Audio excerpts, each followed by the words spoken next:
뽕나무 뿌리가 뽑히는 날 십자가가 서다, 이런 제목으로 하나님의 말씀을 증거하도록 하겠습니다. 오늘의 주제는 사실 이제 우리가 신앙생활을 하다가 자주 부딪히는 문제예요. 굉장히 자주. 그런데 또 너무나 실천하기는 힘들어요. 굉장히 무거운 주제인데 용서입니다. 용서. 우리는 늘 기도하잖아요. 우리가 우리에게 죄 지은 자를 어떻게 해요? 정말 용서해요? 예? 우리가 우리에게 죄 지은 자를 용서해 준 것 같이 우리의 죄를 용서해 달라고 고백하지만 내 마음에 깊은 상처를 남긴 그 사람의 얼굴이 떠오른다든지 그 사람이 내 앞에 탁 나타나면 갑자기 내 심장이 차가워집니다. 그럴 때가 많이 있죠.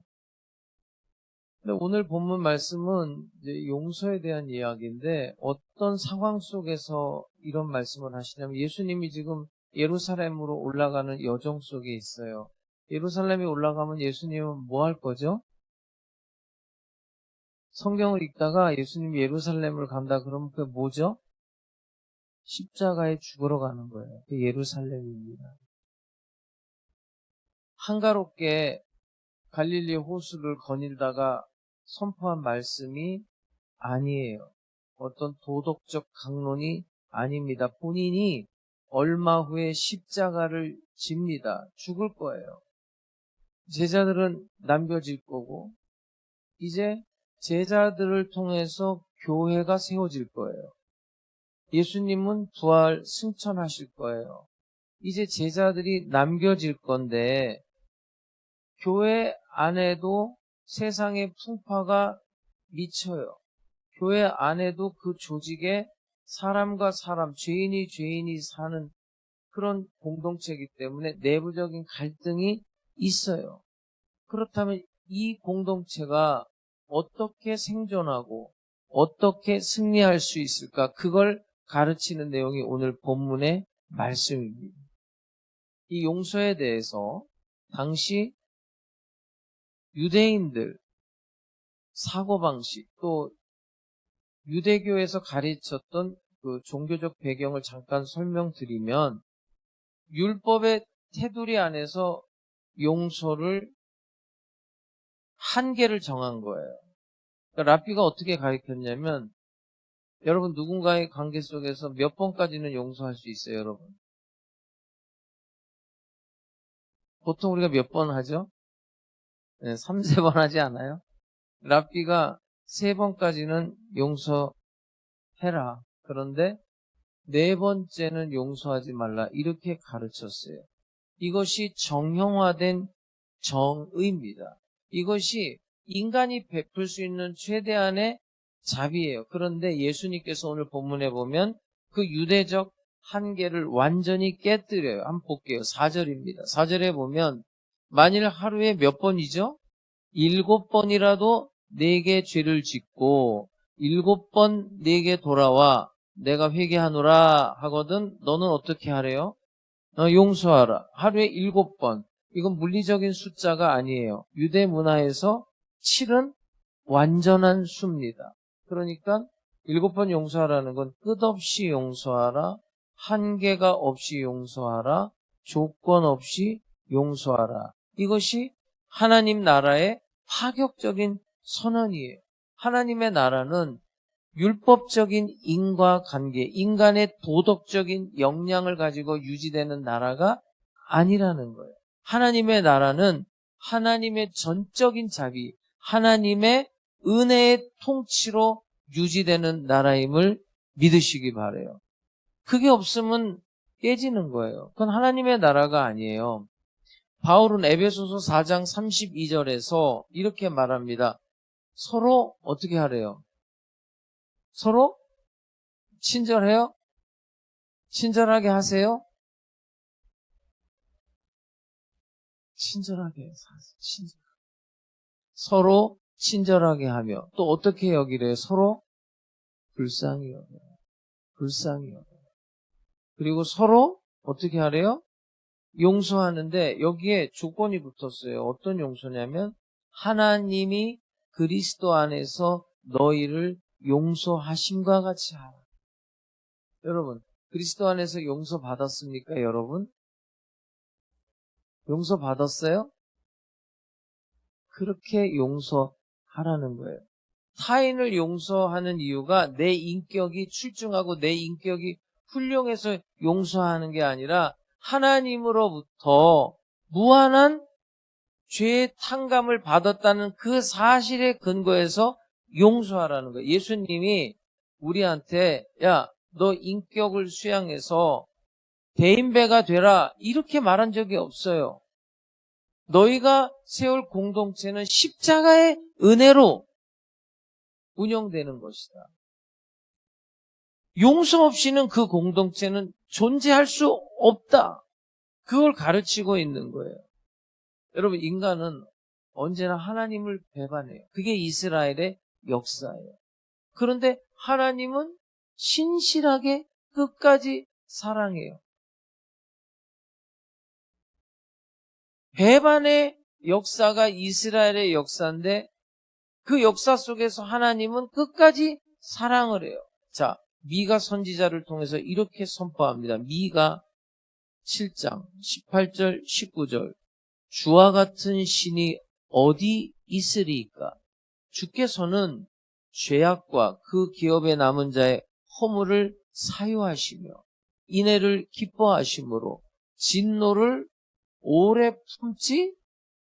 진노를 어떻게 한대요? 오래 품지 아니하시나이다. 다시 우리를 불쌍히 여기셔서 우리의 죄악을 발로 밟으시고 우리의 모든 죄를 깊은 바다에 던지시리이다. 인류의 모든 죄악을 발로 밟으시고 깊은 바다에 던지다. 그것이 예수 그리스도의 십자가 사건이에요. 오늘 본문은 제자들에게 무한한 용서를 요구하고 있어요. 그런데 이거는 불가능해요. 불가능한 거예요. 그런데 조금 뒤에 무슨 일이 일어날 거냐면 예수님이 십자가에서 죽으시면서 그걸 보여줄 거예요. 예수님께서 십자가에서 피를 흘리면서 뭐라고 부르짖는 줄 아세요? 조금 있다가 그렇게 부르짖을 거예요. 우리가 한번 성경을 찾아가 볼게요. 누가복음 23장 34절입니다. 이에 예수께서 이르시되 아버지 저들을 사하여 주옵소서. 자기들이 하는 것을 알지 못함이니이다. 예수님은 내가 피로써 너희를 용서할 건데 너희도 용서하라는 거예요.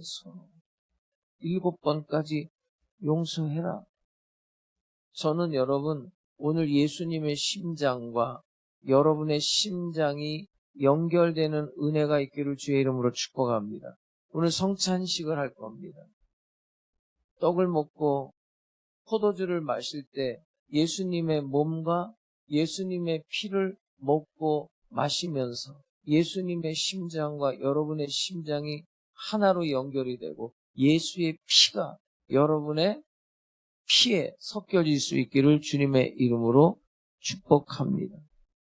우리의 의지가 아닌 십자가의 사랑으로 예수님의 사랑으로 하나님 나라의 평강이 임하기를 주의 이름으로 축복합니다.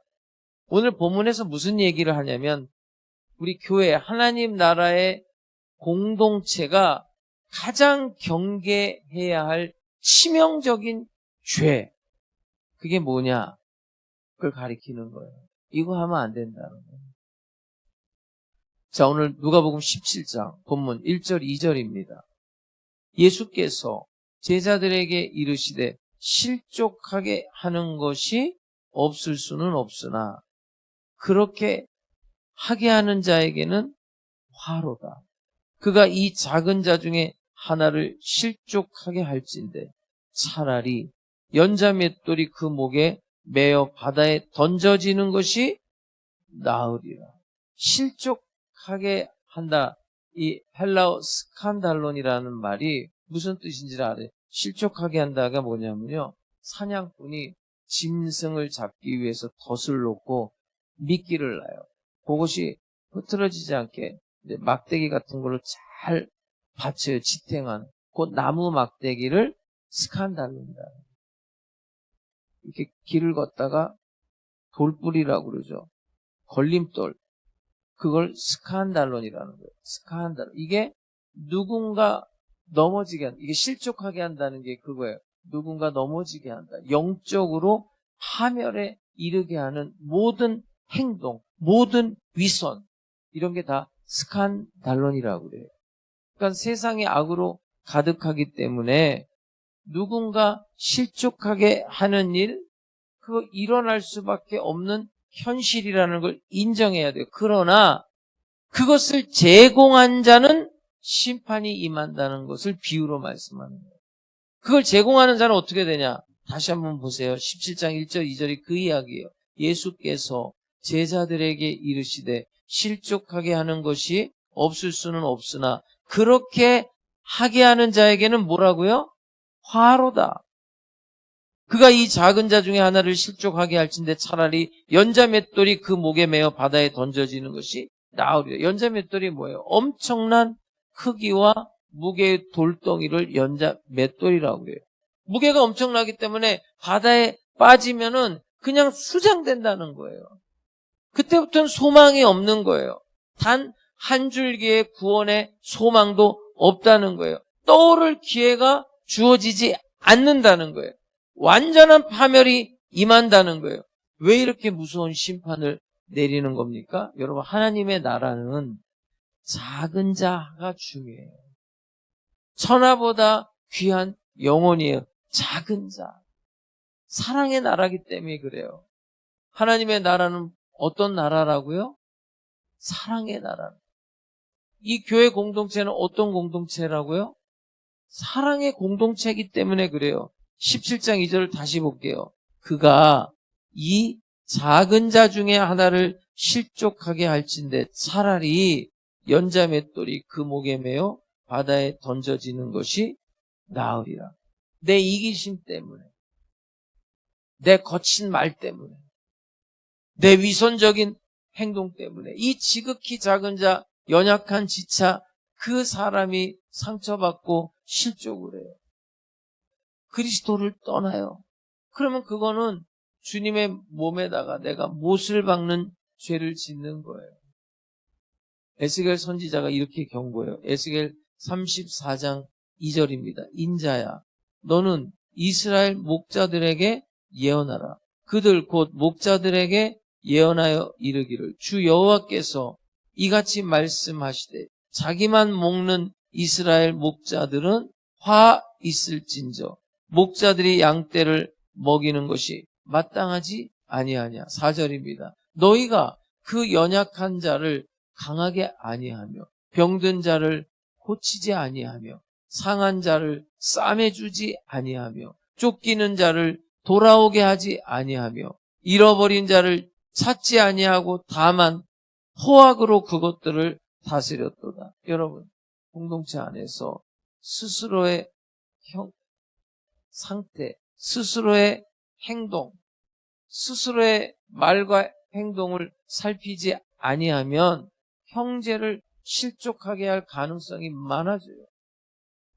형제를 방치한단 말이에요. 그게 하나님의 양떼를 포악으로 다스린다는 거예요. 로마서 14장 13절입니다. 그런즉 우리가 다시는 서로 어떻게 하래요? 우리가 다시는 서로 비판하지 말고 도리어 부딪힐 것이나 거칠 것을 형제 앞에 두지 아니하도록 주의하라. 형제 앞에 거칠 것을 두지 않는다. 아까 말씀드린 이게 스칸달론이에요. 실족하게 하는 거. 이게 첫 번째 의무예요. 내가 누구를 용서한다. 그거 전에 나를 살펴야 돼요. 나를. 여러분, 왜 내가 상처받는 것만 생각하죠? 내가 누군가에게 상처를 주고 있단 말이에요. 내가 영적 걸림돌이 되지는 않는가? 피눈물 나는 자기 성찰이 선행돼야 된다는 거예요. 그렇다면, 자, 죄가 침투해서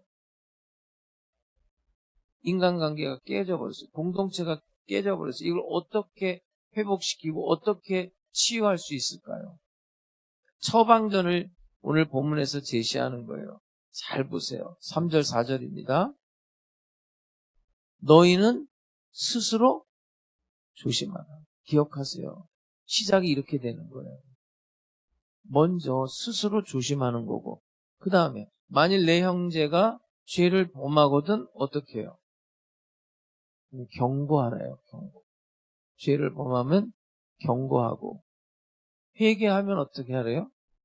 네, 뒤에 문 좀 닫아주세요. 회개하면 용서하라.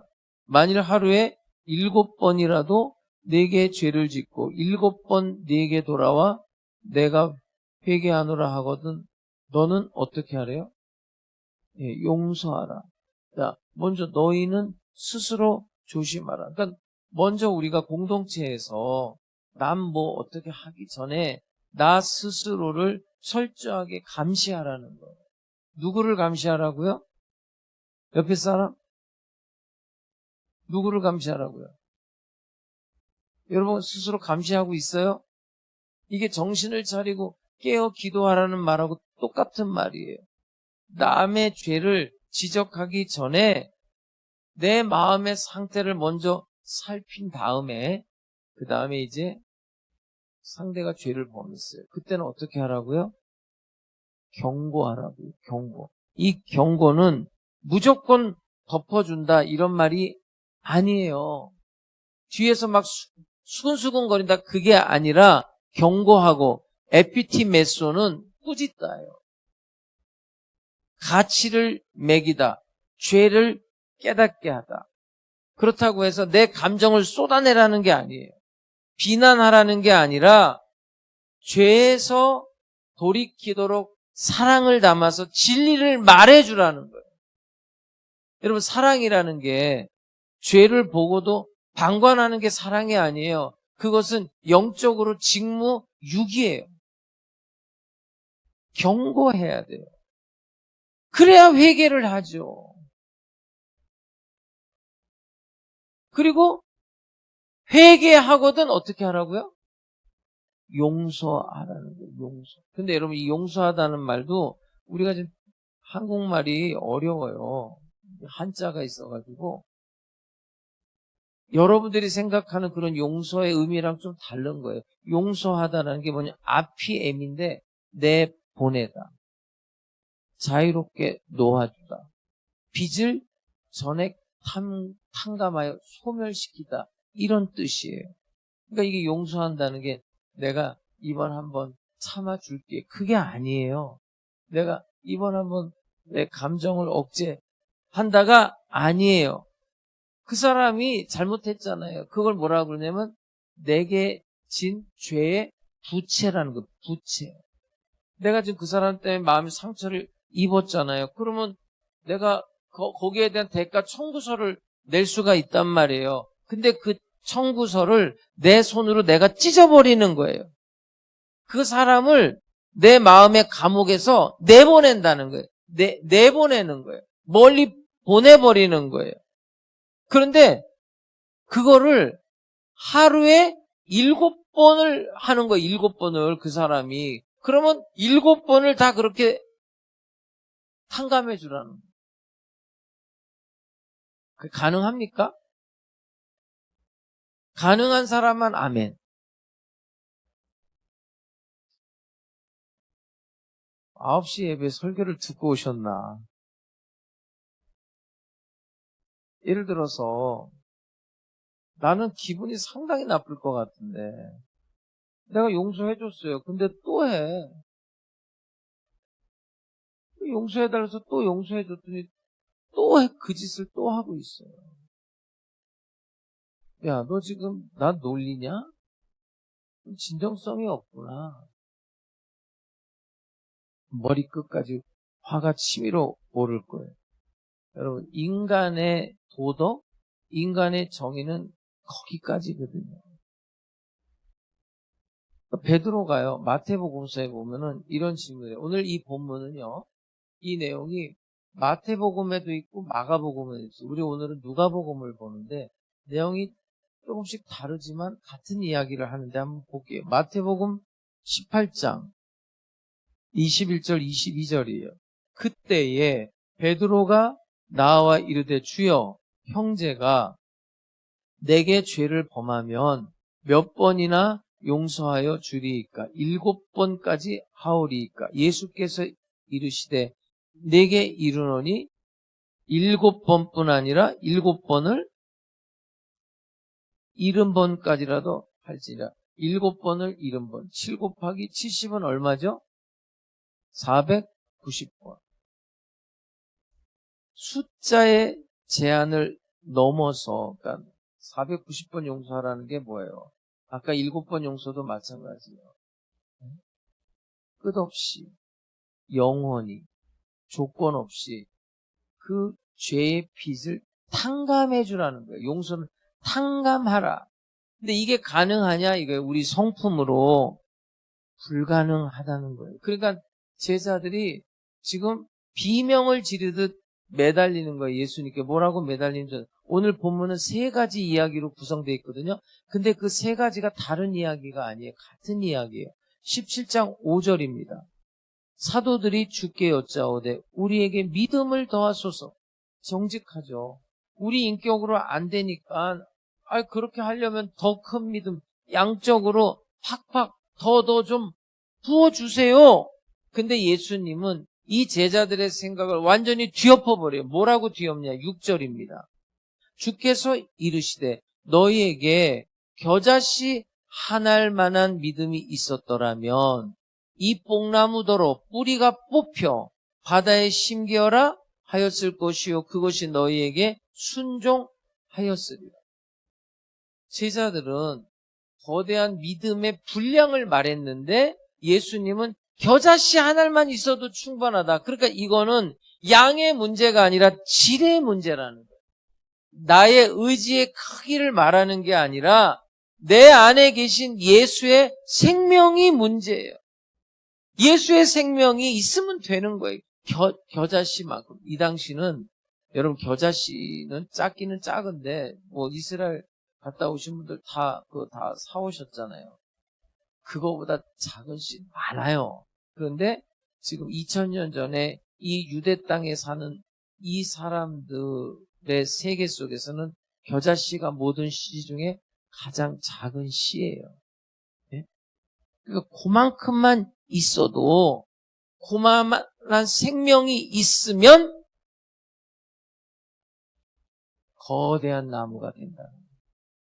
새들이 깃들인다는 거예요. 그러니까 여러분, 내 안에 예수가 있나요?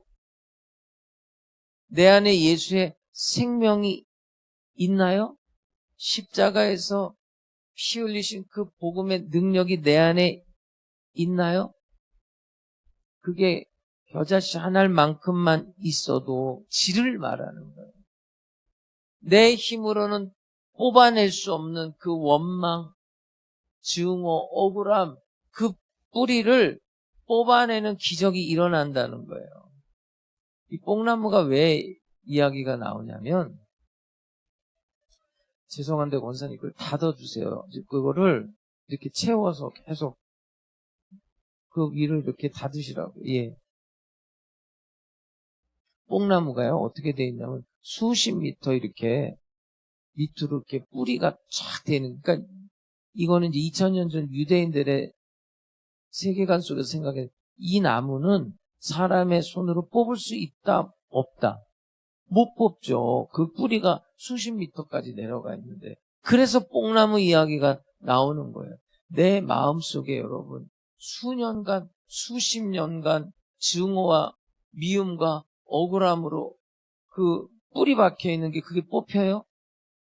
그게 뽑혀요? 예?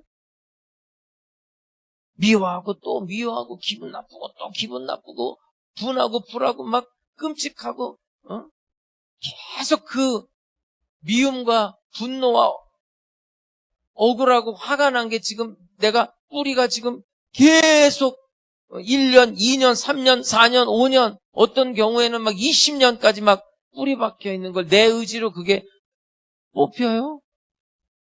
내 의지, 내 수양, 내 결단으로 안 된다는 거예요.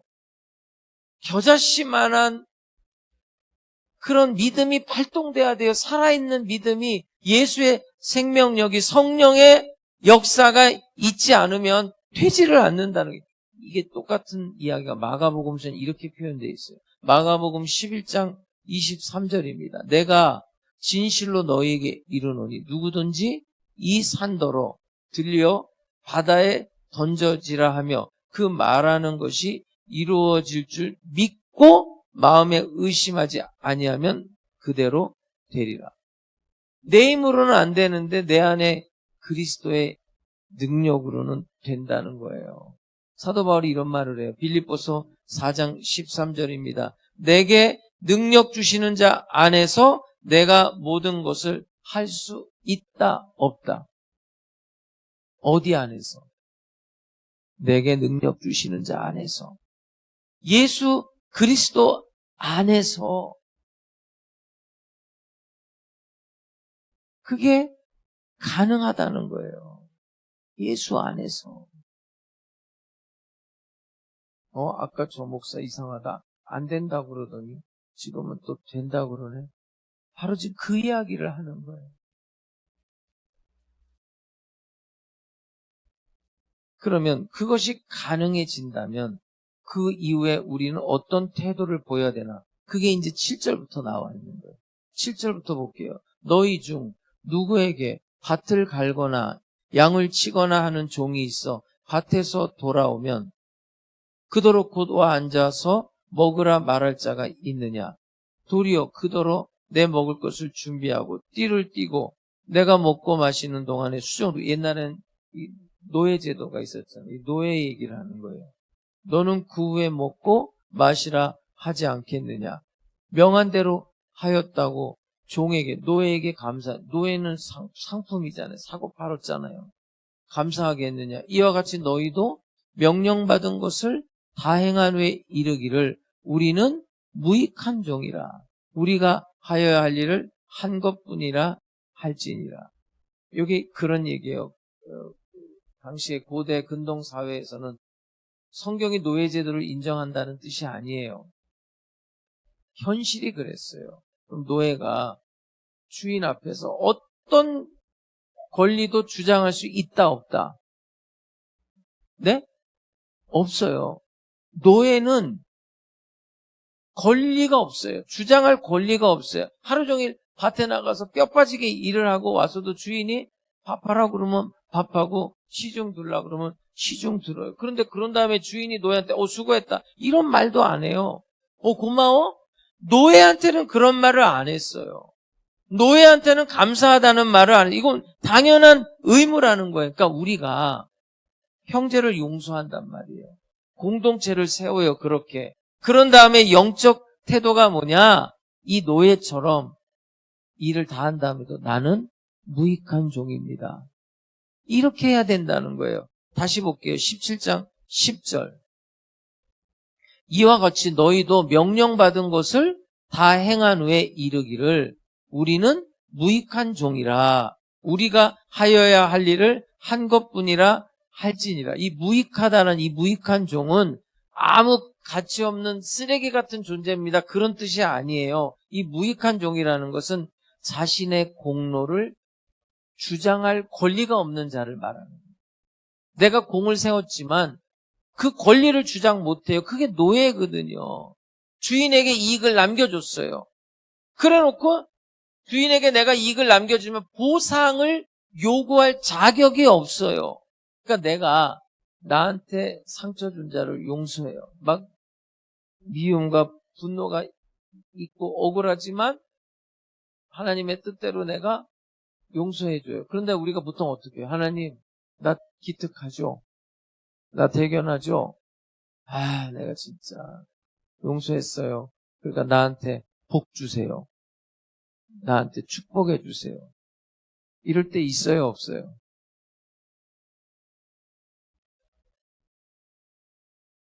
나는 그런 적이 있어서, 예? 우리 그러기 쉽잖아요. 그런데 주님 말씀하는 거예요. 너네들이 형제를 용서하는 일, 그 유세 떨 일 아니다 이거예요. 당연하다는 거예요. 내가 너한테 1만 달란트 빚을 탕감해 줬는데 네가 100데나리온 그거 빌려준 사람 그거 탕감을 못해? 내가 너 2천억을 탕감해 줬는데 2,000원을 탕감을 못해줘? 그거는 당연한 의무야. 마땅히 해야 할 일이야. 사도 바울이 이렇게 말해요. 고린도전서 9장 16절입니다. 내가 복음을 전할지라도 자랑할 것이 없으면 내가 부득불할 일입니다. 만일 복음을 전하지 아니하면 내게 화가 있을 것. 여러분, 복음 전하는 게 얼마나 자랑할 만한 일이에요. 축복의 일이죠. 예? 대단한 가치의 일이죠. 그런데 자랑할 수 없다는 거예요. 내가 내 형제를 7번씩 70번을 용서해 준다는 것 대단한 거죠. 자랑할 만하죠. 그런데 공로를 주장할 자격이 없다 이거예요. 왜 그러냐면 주님이 나를 용서했고 나는 주님의 종으로서 마땅히 해야 할 일을 하고 모든 영광을 하나님께 돌리라는 거예요. 로마서 11장 36절입니다. 이는 만물이 주에게서 나오고 주로 말미암고 주에게로 돌아감이라. 그에게 영광이 세세에 있을지요. 사랑하는 성도 여러분, 오늘 이 본문이 우리에게 던져주는 메시지가 뭔지 아세요? 지금 우리가 사는 이 시대는 정죄와 고소의 문화 속에 살아가고 있어요. 십자가에 피 묻은 용서를 선포하면서 살라는 거예요. 이 시대의 특징은 용서가 없는 시대입니다. 고소와 고벌의 시대예요. 인터넷 봐보세요. 어떤 사람의 작은 허물, 과거에 그런 것까지 다 찾아내가지고 사회적으로 매장을 시키는 거예요. 그러면서 돌이킬 기회를 주지 않아요. 돌이킬 기회를 주지 않아요. 이런 문화가 교회 안에까지 들어와 있어요. 그래서 교인들끼리도 서운한 일이 생기면 속닥속닥대요. 상처를 주고 상처 또 받고 저 인간은 내가 절대로 용서할 수 없어. 내가 이 교회를 안 나오면 안 나왔지. 내가 목회하면서 30년 넘게 2번 있었어요. 딱 2번. 목사님 선택하십시오. 저 사람을 선택하든지 나를 선택하든지. 저 사람이 교회 나오면 나 안 나옵니다. 나 교회 나오게 하려면 저 사람 내보내서. 2번 있었어요.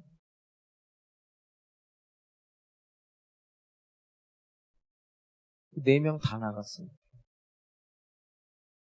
나가란 말도 안 했어요. 나는 그런 말 못합니다. 교회가 무슨 내 교회입니까? 내가 사장이면 내가 한번 말할 수 있지만 여러분 내 평생 기도 제목 몇 가지 중에 하나가 하나님 기도할 때마다 하는 기도예요. 나 다른 사람 치리하면서 살지 않게 해주세요. 교회가 영적 병원인데 의인은 없나니 하나도 없어요, 여러분. 자기가 교만에 빠졌으니까 자기가 잘난 줄 알고 지금 교회 나오는 거지. 자기가 얼마나 더럽고 더러운 모르는 거예요. 아직도 모르는 거예요. 모르는 거예요. 여기 병원이에요, 병원. 근데 어느 순간부터 이 교회가 재판정이 된 거예요, 재판정이. 여러분, 예수님이요, 피를 토하는 심정으로 공동체는 어떤 공동체든 용서와 사랑이 없으면 그 공동체는 깨지게 돼 있어요. 존재가 불가능해요, 여러분. 야고보서 2장 13절입니다. 긍휼을 행하지 아니하는 자에게는 긍휼 없는 심판이 있으리라. 긍휼은 심판을 이기고 자랑하느니라.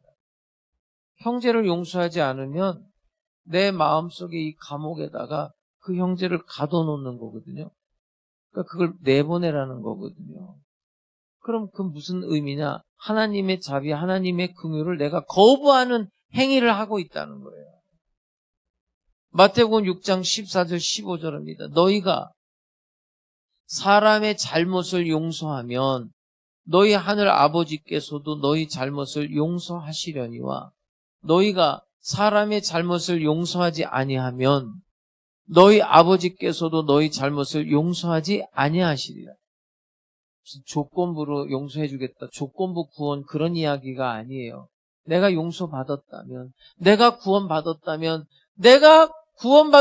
그 구원받은 자의 그 사람의 속에는 하나님의 무한한 용서의 DNA가 들어와 있다는 거예요. 그러니까 내가 구원받은 사람이면, 내가 용서받은 사람이면 그게 흘러나간다는 거예요.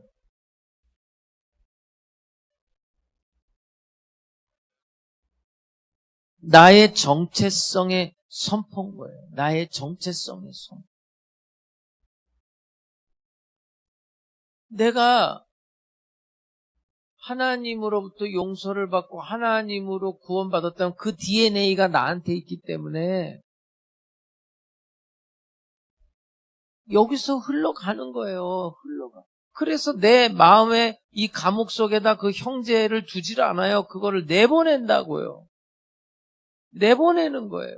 그게 용서한다는 뜻이에요. 탕감한다는 거예요. 그 종이를 찢어버리는 거예요. 하나님께서 교회에게 원하시는 것은 여러분이 교회잖아요. 거대한 건물이 아니에요. 화려한 프로그램이 아니에요. 세상이 도저히 흉내낼 수 없는 파격적인 용서와 파격적인 사랑을 하나님이 원하는 거예요. 내 속에 있는 증오의 뽕나무, 그걸 겨자씨 믿음으로 뽑아내라는 거예요. 여러분, 사람이 용서를 하는데 그 왜 실패를 하냐면 내 성품으로 하려고 하니까 그래요. 내 결단. 하나님, 저 사람을 용서하게 해주세요. 그렇게 할 필요 없어요. 여러분, 제가 상담을 하다가 누구 밉대. 그러면 내가 그래도 좀 용서하셔야죠. 이런 말 안 해요. 못해요, 그 사람. 죽었다 깨어나. 못한다니까요. 그거 할 수 있었으면 벌써 했어요. 내 힘과 내 의지와 내 결단으로 안 돼. 믿음으로 하는 게 믿음으로. 겨자씨만한 믿음, 살아있는 믿음. 조그만 믿음이라도 살아있는 예수의 생명력이 있는 믿음으로 하는 거예요. 로마서 12장 19절입니다. 내 사랑하는 자들아, 너희가 친히 원수를 갚지 말고 하나님의 진노하심에 맡기라. 기록되었으되 원수 갚는 것이 내게 있으니 내가 갚으리라고 주께서 말씀하십니다. 여러분, 이영복 목사한테 잘못한 사람들 한번 보세요. 어떻게 되나. 정말이에요, 여러분. 한번 보시라고요. 어떻게 되나. 똑같아요, 여러분. 여러분한테 잘못한 사람들 어떻게 되나 보세요. 하나님이 가만 안 둬요. 정말이에요. 심은 대로 거두게 돼 있어요. 그게 진리예요. 심판과 보복은 나의 영역이 아니에요. 그것은 하나님의 영역이란 말이에요. 그럼 냅두란 말이에요. 내버려 두란 말이에요. 우리의 영역은 용서와 순종이에요. 제가 충격적인 사건 하나를 소개해 드릴게요.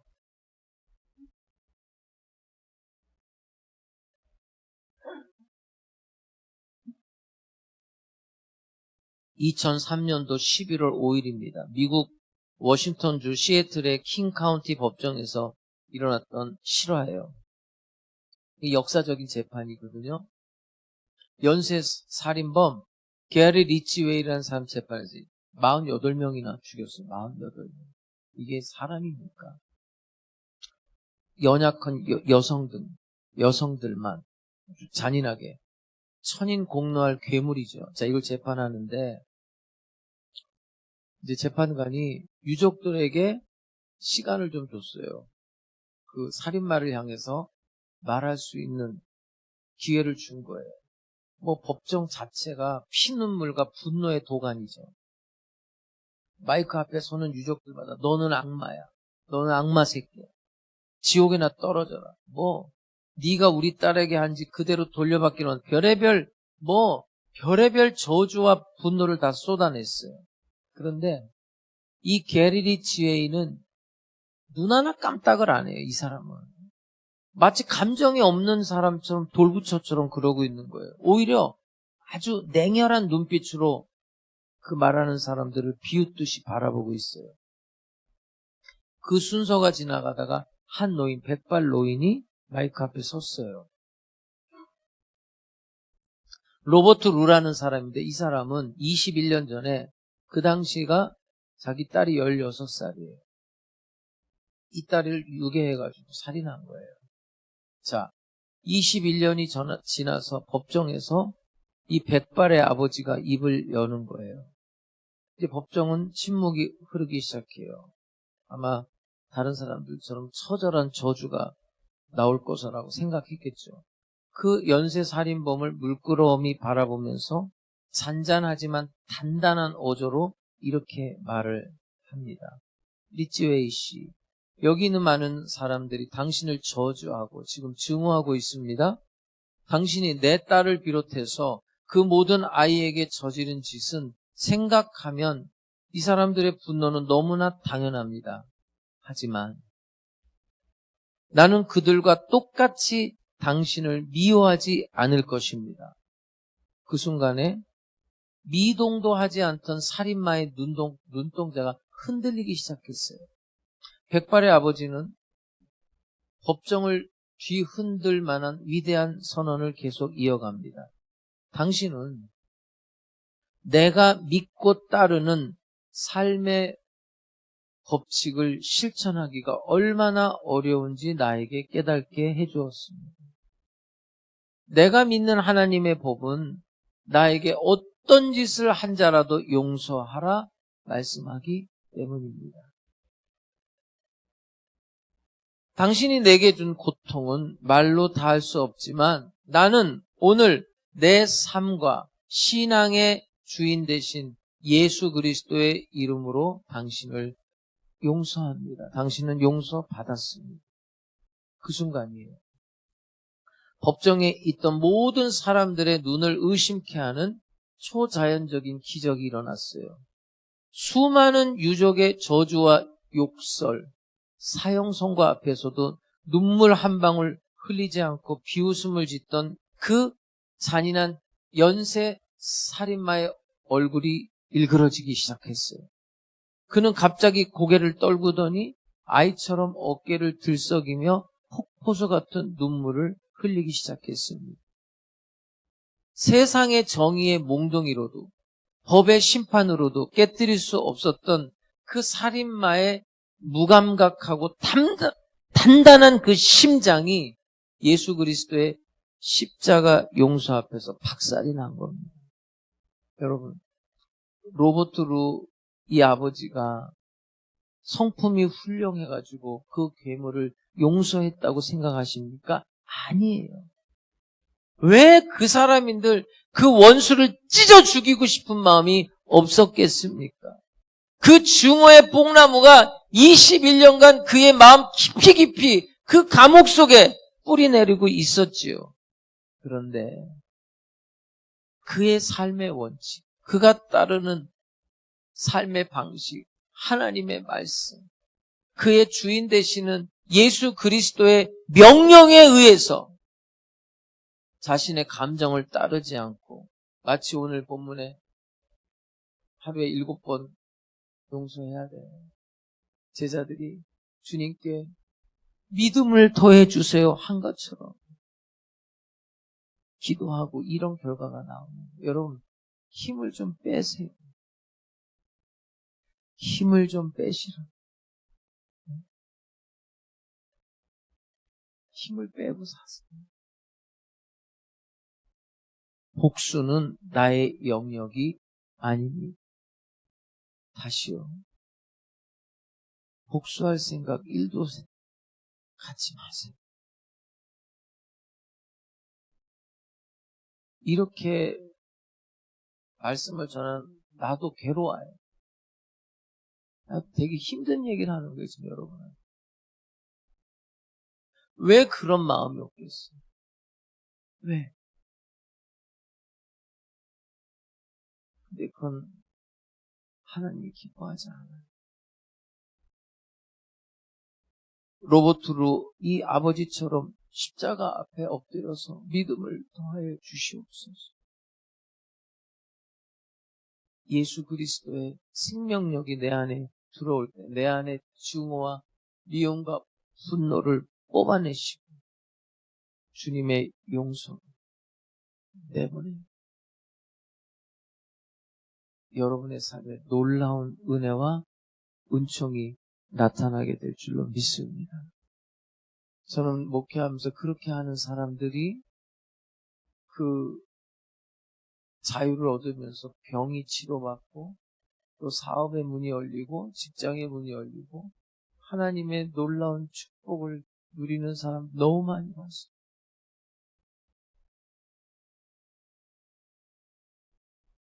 그 뽕나무 뿌리가 뽑혀 그렇게 십자가 앞에 당당하게 설 수 있는 우리 하나님 순복음 백성들이 다 될 수 있기를 주님의 이름으로 축복합니다.